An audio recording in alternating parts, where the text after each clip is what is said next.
Bieži mūsu dzīve aizrit steigā, un mums nav laika domāt par sīkumiem, par lietām, kas mūsuprāt nav svarīgas, par lietām, par kurām mēs gribētu, lai rūpējas kāds cits. Skaitļi mums atklāja rūgto patiesību.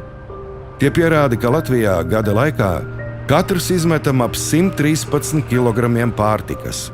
Savukārt Eiropā kopumā gada laikā pārtikas atkrituma daudzums veido 100 miljonus tonu. Cilvēki ikdienu ietur maltītes kādā no sabiedriskās ēdināšanas uzņēmumiem. Vidējais ēdināšanas uzņēmums dienā izmet aptuveni 10 līdz 12 kg pārtikas. Liela daļa no šīs pārtikas netiek pareizi šķirota vai nodota pārstrādei. Likums nenosaka šķirot atkritumus, un katru dienu ap 50% pārtikas atkritumu nonāk sadzīves atkritumos, kas vēlāk papildina izgāstuju atkritumu kalnus, nodarot lielus bojājumus mūsu ekosistēmai.